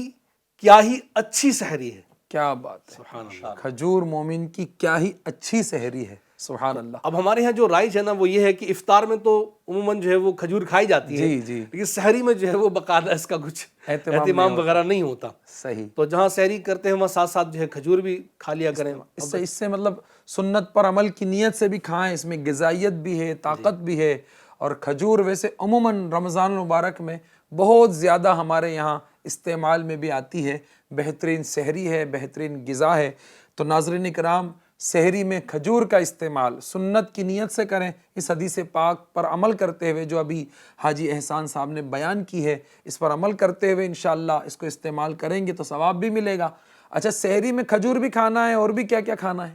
اچھا، سحری میں کھانے کے حوالے سے بات چلی تو میں عرض کروں، جی بعض اوقات اتنا زیادہ کھاتے ہیں، اتنا زیادہ کھا رہے ہوتے ہیں کہ وہ یوں کہا جائے عام زبان میں کہ ناک تک پیٹ بھر لیا۔ اچھا، اب وہ یعنی کنڈیشن یہ ہوتی ہے کہ ایک چمچ کے لیے بھی جگہ نہیں چھوڑتے، ذہن یہ بنا رکھا ہے کہ جتنا زیادہ کھائیں گے نا اتنا بھوک کم لگے گی، جبکہ ایسا نہیں ہوتا ہے۔ اچھا، ہاں، ایسا نہیں ہوتا ہے، زیادہ ڈٹ کر کھانے سے، سحری میں بہت زیادہ کھانے سے پیٹ خراب ہو جاتا ہے بعض اوقات۔ اور یہ ایسا نہیں کہ ہم نے کھایا تو شام تک کی غذا چلتی رہے گی، بہت زیادہ کھایا تو بعض اوقات پیٹ کی خرابی کی صورت میں دیگر صورتوں میں جلدی بندہ جو ہے وہ بیت الخلاء میں جاتا ہے بار بار، اور چکر لگا کر وہ سب اس کا یعنی معاملہ ختم ہو جاتا ہے جو اس نے زیادہ کھایا ہوتا ہے۔ تو اس میں یہ ہے کہ بھوک جتنی ہے نا اس سے 2 لقمے کم ہی کھایا جائے، انشاءاللہ صحت بہترین رہے سحری گی۔ میں کم کھائیں گے تو پورا دن روزہ بھی تو رکھنا ہے، پھر افطار تک کیسے نظام رہے گا، کیسے چلے گا، اس پر بھی کیا؟ اچھا، یہ جو شدت محسوس ہونا، بھوک لگنا، یہ یعنی روزے کا مزہ ہی جب آتا ہے کہ جب کچھ بھوک کا احساس ہو، پیاس کا احساس ہو، پھر اس پر اجر و ثواب بھی زیادہ ملتا ہے۔ تو یہ بہت ڈٹ کر کھانے سے جہاں یہ طبی اعتبار سے بھی یہ درست نہیں ہے، وہیں جو ہے وہ جو ہمیں ملتا ہے کہ بھوک سے کم کھانے کی فضیلت پر جو ملتا ہے، تو بھوک سے کم کھانے سے مراد یہاں یہ بھی نہیں کہ آپ نے فار ایگزامپل آپ 3 روٹی کھاتے ہیں تو اب 1 کھا لیں، ایسا نہیں، بلکہ آپ 2 لقمے کم بھی کھائیں گے تب بھی آپ جو ہے بھوک سے کم کھانے والوں میں ہی شمار کیے جائیں گے۔ یعنی آپ کی گفتگو کا مطلب یہ نکلا کہ سحری جو ہے ہمیں وہ سادہ کرنی ہے، ہلکی کرنی ہے، چند کھجوریں کھا لیں یا چند لقمے کھا لیں، اگر جو ہم معمول کے مطابق جو کھانا کھاتے ہیں اس سے کم کھائیں تو یہ زیادہ اچھا ہے، کیونکہ زیادہ کھا لینے سے ناظرین اکرام پورا دن پھر وہ ایسیڈیٹی کا ہو جانا، پیٹ کا خراب ہو جانا، روزے میں اور دیگر تکالیفوں کا بڑھ جانا، بسا اوقات سحری میں بے احتیاطی کی وجہ سے بعض اوقات ایسا بھی ہوتا ہے کہ بعض لوگوں کو روزہ توڑنے تک کی نوبت آ جاتی ہے، کیونکہ جب پیٹ خراب ہو جاتا ہے، بیماریاں بڑھ جاتی ہے، الٹیاں وغیرہ ہوتی ہے، اور بھی کچھ ایسے مسائل ہو جاتے ہیں، طبیعت جب بوجھل ہو جاتی ہے تو بسا اوقات پھر وہ روزہ بھی پورا نہیں کر پاتے لوگ۔ یہ کنڈیشن ہوتی ہے نا کہ دیکھیں سحری میں یہی ہوتا ہے کہ وہ سحری میں تھوڑا جلدی یعنی تراویح وغیرہ کی وجہ سے دیر رات سونا ہوتا ہے، پھر اسی یعنی پھر جو تہجد میں اٹھے یعنی سحری کے وقت میں اٹھے، تہجد پڑھی، اس کے بعد سحری کھائی، تو یہ رات کی نیند کم ہوتی ہے۔ اب سحری بہت زیادہ ڈٹ کر کھانے کے بعد ہاتھوں ہاتھ کیا ہوتا ہے، پھر فجر پڑھنے کے بعد عموماً لوگ سو جاتے ہیں۔ اب یہ ہاتھوں ہاتھ سو جانا، وہ بھی اتنا پیٹ بھر کر کھانے کے بعد میں، تو یہ جو آپ نے فرمایا نا پرابلم ہو جاتی ہے، بہت زیادہ ایسیڈیٹی ہو جائے گی، پیٹ میں تکلیف ہوگی، وامٹنگ شروع ہو جائے گی، ایسی طبیعت ہوگی کہ پھر ڈاکٹر کے پاس گئے تو پھر وہ بی پی لو تو بی پی ہائی، تو پھر کڈنی میں تکلیف، تو پھر کلیجے میں تکلیف، معدے میں تکلیف، یہ پھر کئی پریشانیاں آ جاتی ہیں۔ تو بہترین یہ ہے کہ ہم جو ہے وہ لمٹ میں چلیں، یہ لمٹ سے آگے جائیں گے تو آزمائش مار اچھا، سکتے ہیں۔ یہ جو ماشاءاللہ کھانے کے حوالے سے آپ رہنمائی کر رہے ہیں تو سحری میں بھی اور افطار میں بھی اس کی احتیاطیں کرنی ہوگی، وہ میں بھی عرض کیونکہ کرتا ہوں۔ جو ہے وہ سحری میں یہ ہوتا ہے کہ بندہ اس لیے زیادہ کھاتا ہے کہ پورا دن کچھ نہیں کھانا، اور پھر افطار میں اس لیے زیادہ کھاتا ہے کہ پورا دن کچھ نہیں کھایا، تو یہ بھی سلسلہ رہتا ہے۔ اچھا، یہ مینٹلٹی بنا رکھی ہے کہ زیادہ کھا لیں گے تو وہ دیر تک چلے گا، ایسا نہیں ہوتا۔ وہ کھایا نا آپ نے تو اس کی ایک لمٹ ہے، کچھ گھنٹوں بعد میں وہ پھر جو آپ نے کھایا ہے وہ ہضم ہو جاتا ہے، ڈائجسٹ ہو جاتا ہے، وہ پھر خارج ہو جاتا ہے۔ تو اب یہ ڈائجسٹ ہو جانا، یہ نکل جانا، تو یہ ایک مینٹلٹی جو بنا رکھی ہے نا کہ بہت زیادہ کھا لیں گے تو پورا دن چلیں گے، تو ایسا نہیں ہوتا ہے، وہ دوپہر تک جو ہے وہ برابر ہو ہی جاتا ہے، ڈائجسٹ ہو ہی جو جاتا ایک ہے، نظام ہے وہ اس کے مطابق اس کے مطابق وہ ڈائجسٹ ہو جاتا ہے۔ ایک کامن بات یہ بھی ہے کہ ہر چیز کو اگر ہم دیکھیں، جیسے اگر میں ایک ایگزامپل کے طور پر اگر عرض کروں، کوئی ڈش اگر آپ کھا رہے ہیں اور اگر اس کا ٹیسٹ آپ کو نہ ملے تو ہو سکتا ہے آپ اس کو چھوڑ دیں گے، دوسری مرتبہ نہیں لیں گے۔ اب کوئی بھی ڈش آپ استعمال کر رہے ہیں، ایک آپ نے استعمال کی، اس کا ٹیسٹ ہی محسوس نہیں ہو رہا، دوسرا استعمال کر رہے ہیں، اس کا بھی ٹیسٹ محسوس نہیں ہو رہا، تیسرا استعمال کر رہے ہیں، اس کا ٹیسٹ محسوس نہیں ہو رہا، تو اصل روزے کی جو روحانیت ہے، روزے کی جو حلاوت ہے، اس کی مٹھاس ہے، یہ تو بھوکا رہنے پر ملے گی نا۔ اب بندے کا پیٹ بھرا ہوا ہے تو پھر اب روزے کا مزہ ہی کیسا کہ بندے کو اس کا احساس ہی نہ ہو، کہ وہ بھوک کا جو ہے نا احساس ہی نہیں ہو رہا۔ اور اس طرح سے اب ایک دوسرا جسمانی اعتبار سے بھی اگر اس کو دیکھا جائے تو اللہ پاک نے کتنا کرم فرمایا، کہ غور کرنے والی بات ہے کہ اللہ پاک نے 11 مہینے روزہ نہیں عطا فرمایا ہمیں، 11 مہینے تو کھاتے ہیں اور پیتے سب کچھ چل ہی رہا ہوتا ہے روٹین کے مطابق، لیکن 1 مہینہ جو ہے نا ہم نے رمضان کے روزے رکھنے ہیں۔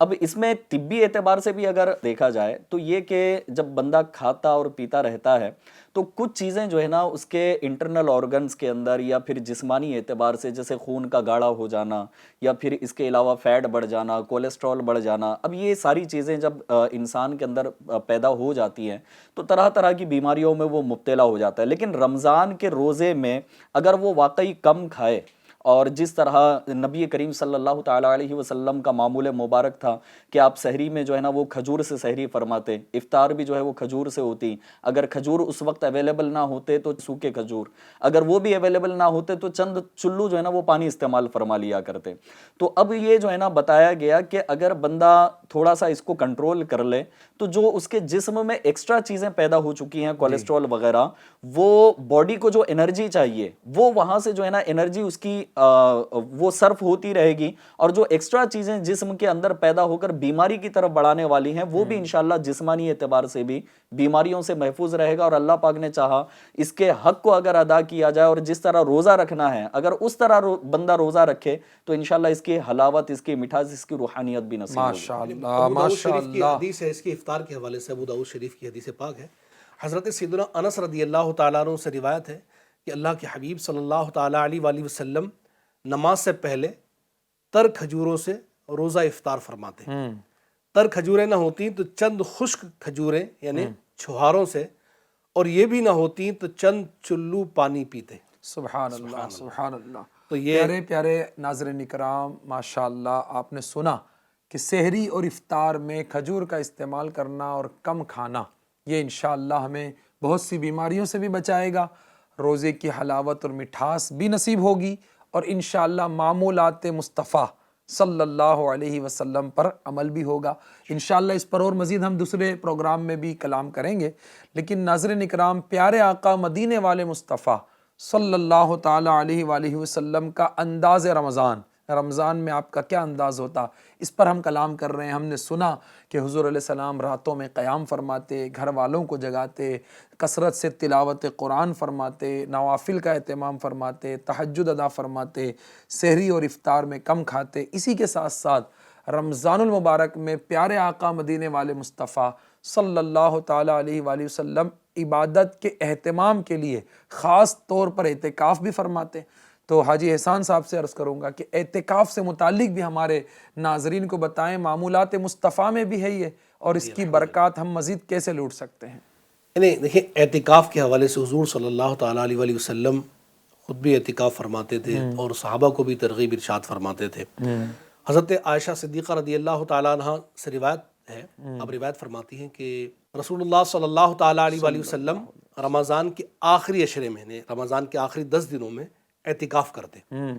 اور فرماتے ہیں کہ شب قدر کو رمضان کی آخری 10 یعنی راتوں میں تلاش کرو۔ ماشاءاللہ۔ اور مزید سنتے ہیں کہ حضرت سیدنا نافع رضی اللہ تعالیٰ عنہ کہتے ہیں کہ حضرت سیدنا عبداللہ ابن عمر رضی اللہ تعالیٰ عنہما فرماتے ہیں کہ مدینے کی سلطان صلی اللہ تعالیٰ علیہ وآلہ وسلم ماہ رمضان کے آخری عشرے کا اعتکاف فرمایا کرتے۔ سبحان اللہ سبحان اللہ۔ تو یہ اس دیکھیں، یہ حضور صلی اللہ تعالیٰ علیہ وآلہ وسلم آخری عشرے میں اعتکاف فرماتے، اور حضرت سیدنا نافع رضی اللہ تعالیٰ عنہ فرماتے ہیں کہ حضرت سیدنا عبداللہ ابن عمر رضی اللہ تعالیٰ عنہما نے مجھے مسجد میں وہ جگہ دکھائی جہاں سرکار صلی اللہ تعالیٰ علیہ وآلہ وسلم اعتکاف فرماتے تھے۔ کیا بات ہے، کیا بات ہے۔ ایف جی این چینل کے ناظرین، مسجد نبوی شریف میں جس جگہ ہمارے پیارے پیارے آقا صلی اللہ تعالیٰ علیہ وآلہ وسلم اعتکاف کے لیے سریر یعنی تخت بچھاتے تھے، وہاں بطور یادگار ایک مبارک ستون بنام اسطوانۃ السریر آج بھی قائم ہے۔ خوش نصیب عاشقان رسول اس کی زیارت کرتے اور حصول برکت کے لیے یہاں نوافل ادا کرتے ہیں۔ ماشاءاللہ جی ہاں، اور یہ اس کے علاوہ میں عرض کروں کہ پورے ماہ کے حوالے سے بھی میں عرض کرتا ہوں، حضرت سیدنا ابو سعید خدری رضی اللہ تعالیٰ عنہ سے روایت ہے کہ ایک مرتبہ سلطان دو جہان صلی اللہ تعالیٰ علیہ وآلہ وسلم نے ایک رمضان سے 20 رمضان تک اعتکاف کرنے کے بعد ارشاد فرمایا کہ میں نے شب قدر کی تلاش کے لیے رمضان کے پہلے عشرے کا اعتکاف کیا، ماشاء اللہ. پھر درمیانی عشرے کا اعتکاف کیا، پھر مجھے بتایا گیا کہ شب قدر آخری عشرے میں ہے، تو لہٰذا تم میں سے جو شخص میرے ساتھ اعتکاف کرنا چاہے وہ کر لے. کیا بات ہے، سبحان اللہ. یعنی رمضان المبارک کے پہلے عشرے، دوسرے عشرے اور آخری عشرے، یعنی ایک موقع ایسا آیا کہ ہمارے پیارے آقا صلی اللہ علیہ وآلہ وسلم نے پورے ماہ رمضان کا اعتکاف فرمایا. اور پھر پیارے آقا علیہ الصلوۃ والسلام کا معمول یہ رہا کہ پھر ہر سال آپ آخری عشرے کا اعتکاف فرماتے رہے. اور جو آپ نے ارشاد فرمایا اس میں یہ کہ شب قدر کی تلاش کے لیے یہ اعتکاف، پہلا عشرہ، دوسرا عشرہ، پھر فرمایا کہ آخری عشرے کی طاق راتوں میں تلاش کریں. تو ماشاءاللہ معمولات مصطفیٰ صلی اللہ علیہ وسلم میں یہ رہا کہ رمضان میں آپ خاص اعتکاف کا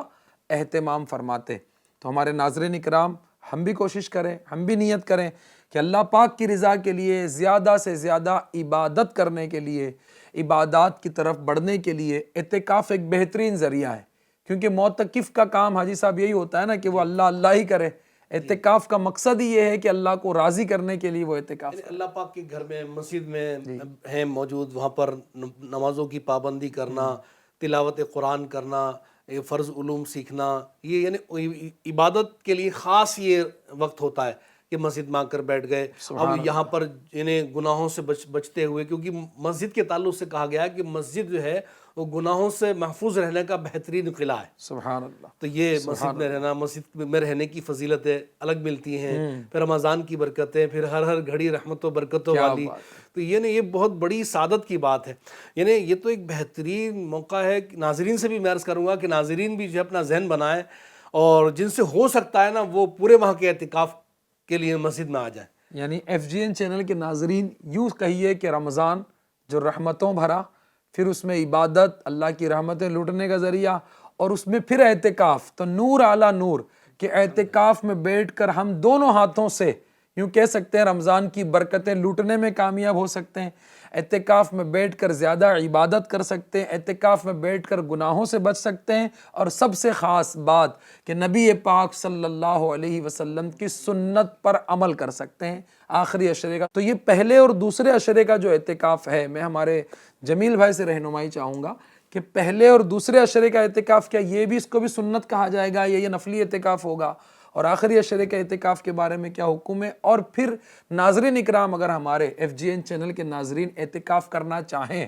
تو اب پورے ماہ رمضان کا اعتکاف کیسے کریں، کہاں کریں، کیا فرمائیں گے؟ سب سے پہلی بات تو یہ ہے کہ ایک ماہ کا اعتکاف پیارے آقا علیہ السلام نے یقیناً فرمایا ہے، اور جو ابھی روایت ہم نے سنی. لیکن شروع کے جو 2 عشرے ہوں گے، یہ 2 عشروں کا اعتکاف نفل اعتکاف ہوگا. اچھا. اور آخری عشرے کا جو اعتکاف ہے یہ سنت اعتکاف ہے. الحمدللہ عز و جل. بات اگر دعوت اسلامی انڈیا کی جائے تو اللہ پاک کی رحمت سے ابھی جن معمولات مصطفیٰ صلی اللہ تعالی علیہ وسلم کا آج کے اس پورے ایپیسوڈ میں ہم نے ذکر کیا،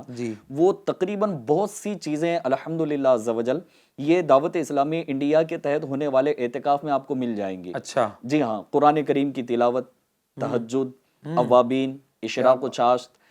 صلاۃ التوبہ، پھر آخری عشرے کی طاق راتوں میں بالخصوص صلاۃ التسبیح. اس کے علاوہ فرض علوم سیکھنے کا بھی وہاں پر موقع ملے گا. باقاعدہ ایک مکمل طور پر دعوت اسلامی انڈیا کے اس ڈپارٹمنٹ نے، جو اعتکاف والا ہمارا ڈپارٹمنٹ ہے، تو اس نے باقاعدہ پورا اس کا ایک سلیبس ترتیب دیا ہے. اچھا. اس کا ایک شیڈیول بنایا ہے. اگر اس کے مطابق میں ناظرین سے عرض کرنا چاہوں گا کہ ابھی ہو سکتا ہے آپ کے شہر میں ہی یا اس کے علاوہ آپ کے اسٹیٹ کے اندر کہیں نہ کہیں رمضان المبارک کے 1 ماہ کے اعتکاف کا سلسلہ شروع ہو چکا ہوگا. اچھا. رمضان تو شروع ہو گیا، اب اگر کوئی اعتکاف کرنا چاہے تو وہ مطلب مکمل 30 دن نہیں کر پائے گا، تو کیا جتنے دن ممکن ہے اتنے دن بھی وہ کر سکتا ہے؟ جی ہاں. ہمارے یہاں تو ایسا ہے کہ ایک لمحے کے لیے بھی اگر کوئی آئے تو ہم تو ان کو انشاءاللہ عز و جل منع تو نہیں کریں گے، لیکن اس طرح سے پھر ایڈمیشن کی ترکیب ہو سکتی ہے کہ دعوت اسلامی کے جو مبلغین ہیں یا ابھی FGN پر آپ ہو سکتا ہے ہمارے آفیشیل نمبرز بھی دیکھ رہے ہوں گے، تو ان آفیشیل نمبرز پر آپ واٹس اپ کریں یا کال کریں، جس طرح کی جو بھی فیسلٹی مدنی مرکز کی طرف سے دی جا رہی ہے آپ اس کو یوز کریں، یا تو کالنگ پر رابطہ کر کے واٹس اپ کے ذریعے سے رابطہ کر کے یہ بھی ہو سکتا ہے، اور اپنی سٹی کے جو دعوت اسلامی انڈیا کے ذمہ داران ہیں ان سے کانٹیکٹ کر کے جو ہے نا وہ وہاں پر آ سکتے ہیں۔ اب رمضان المبارک کے یہ ایک ماہ کے اعتکاف مختلف مقامات پر بلکہ پورے ہندوستان کے اندر الحمدللہ یہ 20 مقامات پر شروع ہو چکے، لہٰذا اب اگر کوئی اعتکاف کرنا چاہتے ہیں تو ابھی بھی آپ تیاری کر لیں۔ جیسا میں نے عرض کیا کہ پہلا عشرہ اور دوسرا عشرہ یہ نفل اعتکاف ہے اور آخری عشرے کا سنت اعتکاف ہوگا، تو ابھی بھی جو ہے نا آپ جو ہے نا اپنا ذہن بنائے، ابھی بھی آپ ہمارے یہاں تشریف لا سکتے ہیں اور انشاءاللہ عز و جل آپ کا داخلہ ملے گا، لیکن اس نیت کے ساتھ تشریف لائیے گا کہ چلے 1 مہینے کے اعتکاف کی سعادت مجھے حاصل کرنی ہے، لیکن اب 1 دن گزر گیا یا 2 دن گزر گیا، لیکن اب میں اعتکاف میں جاؤں گا تو پھر چاند دیکھ کے ہی باہر نکلوں گا مکمل آخر تک۔ جی آخر تک، تو اس میں دونوں فائدے ہو جائیں گے نا کہ نفل اعتکاف کی بھی ترکیب ہو جائے گی، چند دن جو ہے نفل اعتکاف کے مل جائیں گے اور آخری عشرے میں پھر اعتکاف مکمل ہو جائے گا۔ FGN چینل کے ناظرین سے عرض کروں گا کہ ہمارے سلسلے کا وقت بھی اب اختتام کی طرف ہے، آپ سے گزارش ہے کہ آپ بھی جتنا دن ممکن ہے نفل اعتکاف کر لیجئے، آخری عشرے میں کر لیجئے، عبادت بھی ہوگی، اور دعوت اسلامی کے اعتکاف کی ایک خاص بات یہ ہے کہ علم دین بھی سیکھنے کو ملے گا، سنتوں پر عمل کرنے کا موقع ملے گا، عاشقان رسول کی انشاءاللہ صحبت ملے گی، اور اجتماعی اعتکاف جو دعوت اسلامی کے ماحول میں کروایا جاتا ہے اس کی ایک خاص بات یہ ہے کہ جب اچھوں کی صحبت میں بیٹھتے ہیں تو اچھا بننے کا دل چاہتا ہے، ہم اچھے بن جاتے ہیں، ایک اچھا انوائرمنٹ ملے گا، سنتوں بھرا ماحول ملے گا، عبادت پر انشاءاللہ مدد حاصل ہوگی، عبادت گزاروں کو دیکھ کر ہم بھی عبادت گزار بنیں گے، نیکوں کی صحبت میں رہ کر ہم بھی نیک بنیں گے۔ تو دعوت اسلامی کا یہ جو پورا ماحول ہے یہ نیک بننے اور بنانے کا ماحول ہے۔ اعتکاف میں بھی یہی ہوتا ہے، سنتیں، علم دین، عبادات اور اللہ پاک کی بارگاہ میں دعائیں، یہ سارا اعتکاف میں الحمدللہ کیا اور کروایا جاتا ہے۔ تو آپ سب سے بھی گزارش ہے جتنا دن ممکن ہے آپ ضرور دعوت اسلامی کے تربیتی اعتکاف میں شرکت کریں اور اس کی خوب خوب برکتیں پائیں۔ یعنی دعوت اسلامی کے دینی ماحول کی برکت سے الحمدللہ ایسا ذہن بن گیا ہے اب کہ پہلے تو ہم دیکھتے تھے پہلے کہ وہ کوئی بوڑھے چاچا وغیرہ اعتکاف کرنے آتے تھے، اس طرح سے جیسے آج ایک رجحان ہے، نوجوانوں کے اندر ایک رجحان دعوت اسلامی کے دینی ماحول کی برکت سے پیدا ہوا ہے کہ سینکڑوں مقامات پر الحمدللہ ہزاروں اسلامی بھائی اعتکاف کرنے کی سعادت حاصل کرتے ہیں۔ ماشاءاللہ، یعنی یہ جو رمضان ہے اس کو سرکار صلی اللہ تعالیٰ علیہ وآلہ وسلم کی سنت پر عمل کرتے ہوئے، صحابہ کے طریقے پر عمل کرتے ہوئے اس جذبے کے ساتھ آتے ہیں، عبادت میں اعتکاف میں اپنا وقت گزارتے ہیں۔ تو ناظرین سے میں عرض کروں گا کہ ماشاءاللہ یہ ہمارا سلسلہ چل رہا ہے، سالوں سال سے چلتا آ رہا ہے، اعتکاف ہو رہے ہیں دعوت اسلامی کے تحت۔ تو آپ سے بھی عرض ہے کہ آپ بھی پورا ماہ جہاں جن کو ممکن ہے، بلکہ ممکن کہ آپ کوشش کریں، ایڈجسٹمنٹ کریں، آپ پورے ماہ کے لیے آ جائیں، پورے ماہ کے لیے اگر نہیں آ سکتے تو آخری عشرہ اعتکاف میں، آخری عشرے کے اعتکاف میں شرکت فرمائیں۔ دعوت اسلامی کے اعتکاف کی یہ بھی برکات ہے نا کہ انشاءاللہ سنت پر عمل بھی ہوگا، عبادت بھی ہوگی، اور دعوت اسلامی انڈیا کے ماحول میں ہم نے دیکھا الحمدللہ کہ یہ رمضان المبارک کا جو اعتکاف ہے یہ نہ جانے کتنوں کے سدھرنے کا ذریعہ بن گیا، کتنوں کے نیک بننے کا ذریعہ بن گیا۔ ناظرین اکرام، FGN چینل کے ناظرین، یہ حقیقت ہے کہ دعوت اسلامی کے ان اعتکاف نے نہ جانے کتنوں کو نمازی بنا دیا، سنتوں کا عامل بنا دیا، ماں باپ کا فرما بردار بنا دیا۔ اور اعتکاف رمضان میں چونکہ شیطان قید ہوتا ہے تو اچھوں کی صحبت کی برکت سے اچھائیوں پر استقامت مل جاتی ہے، نیکیوں پر استقامت مل جاتی ہے۔ تو گزارش کروں گا کہ آپ بھی آگے بڑھیں، ذمہ داران سے کانٹیکٹ کریں اور اعتکاف میں شامل ہو جائیں۔ چند اشعار مزید ہم امیر اہل سنت کے اس سلسلے کا حصہ بناتے ہیں اور پھر اختتام کی طرف بڑھیں گے۔ کیا فرماتے ہیں امیر اہل سنت؟ عاصیوں کی مغفرت کا لے کر آیا ہے پیام، عاصیوں کی مغفرت کا لے کر آیا ہے پیام، جھوم جاؤ مجرموں، جھوم جاؤ مجرموں، رمضان میں غفران ہے، آ گیا رمضان ہے، آ گیا رمضان ہے، دو جہاں کی نعمتیں مل روزہ دار کو دو جہاں کی نعمتیں ملتی ہے روزہ دار کو جو نہیں رکھتا ہے روزہ جو نہیں رکھتا ہے روزہ وہ بڑا نادان ہے آ گیا رمضان ہے آ گیا رمضان ہے مسجد آباد ہے زور گناہ کم ہو گیا ماہ رمضان المبارک ماہ رمضان المبارک کا یہ سب فیضان ہے آ گیا رمضان ہے آ گیا رمضان ہے آ گیا رمضان ہے آ گیا رمضان ہے رمضان المبارک کے کیا کہنے FGN چینل کے ناظرین، ماہ رمضان المبارک سے متعلق الحمدللہ اس کی آمد پر خوش ہونے کی بھی برکات ہے اور رمضان المبارک کے رخصت ہونے پر غمگین ہونے کی بھی روایتوں میں ذکر ملتا ہے۔ میں حاجی احسان صاحب سے عرض کروں گا کہ اس سے متعلق آپ ہماری رہنمائی فرمائیں۔ آمد رمضان کے حوالے سے میں عرض کرتا ہوں کہ آمد رمضان کے متعلق مفسر شہیر حکیم الامت حضرت مفتی احمد یار خان نعیمی رحمۃ اللہ علیہ حدیث پاک کے اس حصے یعنی رمضان کا مہینہ آ گیا ہے جو کہ نہایت ہی بابرکت ہے کے تحت میرات جلد 3 صفحہ 137 پر فرماتے ہیں برکت کے معنی ہے بیٹھ جانا، جم جانا۔ اسی لیے اونٹ کے طویلے کو مبارک الابل کہا جاتا ہے کہ وہاں اونٹ بیٹھتے بندھتے ہیں۔ جی، اب وہ زیادتی خیر یعنی بھلائی کا بڑھنا جو آ کر نہ جائے برکت کہلاتی ہے، ماشاءاللہ، کیونکہ ماہ رمضان میں محسوس کی جا سکنے والی برکتیں بھی ہیں اور غیبی برکتیں بھی ہیں۔ جی سبحان اللہ۔ تو اسی لیے اس مہینے کا نام ماہ مبارک بھی ہے۔ جی، رمضان میں قدرتی طور پر مومنوں کے رزق میں برکت ہوتی ہے ماشاءاللہ، اور ہر نیکی کا ثواب 70 گنا یا اس سے بھی زیادہ ہے۔ اس حدیث پاک سے معلوم ہوا کہ ماہ رمضان المبارک کی آمد یعنی آنے پر خوش ہونا،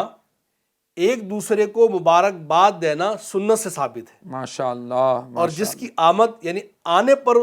خوشی ہونی چاہیے اس کے جانے پر غم بھی ہونا چاہیے۔ دیکھو نکاح ختم ہونے پر عورت کو شرعاً غم لازم ہے، اسی لیے اکثر مسلمان جمعۃ الوداع کو مغموم اور چشم پرنم یعنی غمگین ہوتے ہوئے رو رہے ہوتے ہیں، اور خطبہ یعنی خطیب صاحبان اس دن میں کچھ الوداعیہ کلمات یعنی الوداع ماہ رمضان سے متعلق کچھ جملے کہتے ہیں تاکہ مسلمان بچی ہوئی گھڑیوں کو غنیمت جان کر نیکیوں میں اور زیادہ کوشش کریں۔ ماشاءاللہ، ماشاءاللہ، یعنی رمضان المبارک کے آنے پر خوشی کا اظہار کرنا اور لوگوں کو مبارکبادی دینا، یعنی آپ کی گفتگو سے یہ نکلا کہ یہ سنت سے ثابت ہے، جی جی، اور رمضان کے جانے کا غم بھی ہونا چاہیے۔ آنے پر خوشی منانا اور اس کے جانے پر غم منانا یہ سرکار صلی اللہ تعالیٰ علیہ وآلہ وسلم سے ثابت ہے، جیسا کہ بھی ہم نے سنا۔ تو ابھی رمضان جب اور جو عاشقان رمضان تھے انہوں نے خوشیاں بھی منائیں اور اب عبادتوں میں لگے ہوئے ہیں، اور اب یہ جو اس کی گھڑیاں مبارک گھڑیاں جو چل رہی ہیں اس میں جو ہے وہ خوب برکتیں حاصل کی جائیں، کیونکہ یہ بڑی برکتوں والا ہے۔ اور جب اس کا آخری وقت آئے تو اس وقت میں جیسے جمعۃ الوداع کے حوالے سے ہم نے سنا کہ ہمارے خطبہ، ہم نے دیکھا بھی ہمارے دینی ماحول میں بھی باقاعدہ جو یعنی جمعۃ الوداع کا وقت ہوتا ہے یا 27ویں شب کا وقت ہوتا ہے تو اس وقت میں الوداعی کلام پڑھا جاتا ہے، جس سے جو ہے وہ لوگ اشکبار ہو جاتے ہیں، غمگین ہو جاتے ہیں، اور پھر جو آخری لمحات بچے ہیں یعنی اس سے ایک فائدہ یہ بھی ہوتا ہے کہ جو آخری لمحات بچے ہیں اس کے متعلق اس کا یعنی اہمیت بھی اجاگر ہو جاتی ہے، اور پھر اس کو جو گھڑیاں بچی ہیں ان کو اچھے انداز سے پھر گزارنے کا ذہن بھی بنتا ہے۔ ماشاءاللہ، یعنی یہ کہیں گے کہ وہ ماہ مبارک FGN چینل کے ناظرین جو ہمیں پاک کرنے کے لیے آیا، ہمیں برکتیں دینے کے لیے آیا، گناہ گاروں کو نیک بنانے کے لیے رمضان آتا ہے، اور نیکوکاروں کے درجے بلند کرنے کے لیے آتا ہے۔ وہ مہینہ جس میں اجر و ثواب نیکیوں کا بڑھا دیا جاتا ہے، تو ظاہر سی بات ہے کہ جب نیکیوں کا اجر بڑھا دیا جائے، جو ہماری مغفرت کا پروانہ لے کر آئے، جو ہمارے لیے اللہ کی رضا کا سبب بن کر آئے، وہ ماہ مبارک جو ہماری نجات کا ذریعہ بن کے آئے، وہ ماہ مبارک جو اللہ کی رحمتیں برکتیں لوٹنے کا مہینہ بن کے آئے، تو جب یہ ایسا مہینہ آئے تو ظاہر سی بات ہے خوش ہونا چاہیے، اور سنت بھی ہے۔ اور پھر جب اتنی برکتوں، رحمتوں اور عظمتوں کا مہینہ ہم سے جدا ہونے لگے تو اس کا غم بھی یقیناً ہونا چاہیے کہ پتہ نہیں اب دوبارہ رمضان ہمیں کب ملے گا بھی کہ نہیں ملے گا، اس کا بھی معلوم نہیں۔ تو FGN چینل کے ناظرین سے عرض کروں گا، رمضان المبارک کا مہینہ جاری ہے، آپ غور کر لیں کہ اللہ پاک کا شکر ادا کرے کہ اس نے ہمیں زندگی میں ایک بار پھر یہ ماہ مبارک عطا فرما دیا ہے، اس کی قدر کریں، اس میں زیادہ سے زیادہ اللہ کی عبادت کریں، نہ جانے آئندہ سال ہمیں رمضان ملے گا کہ نہیں ملے گا۔ اللہ کی بارگاہ میں دعائیں کرتے، عبادت کرتے اور اسے راضی کرتے ہوئے یہ مہینہ گزار لیجئے۔ اللہ پاک کی بارگاہ میں دعا ہے کہ ہم نے آج جو یہ سلسلہ کیا، یہ پروگرام کیا، اللہ اسے اپنی بارگاہ میں قبول کرے، اور جو بھی آج ہمارے سلسلے میں گفتگو ہوئی ہے اس پر ہم سب کو عمل کرنے کی توفیق عطا فرمائے۔ آمین بجاہ النبی الامین صلی اللہ تعالی علیہ وآلہ وسلم۔ صلو علی الحبیب صلی اللہ علی محمد۔ مسرت سے سینہ مدینہ بنا ہے، مزہ خوب رمضان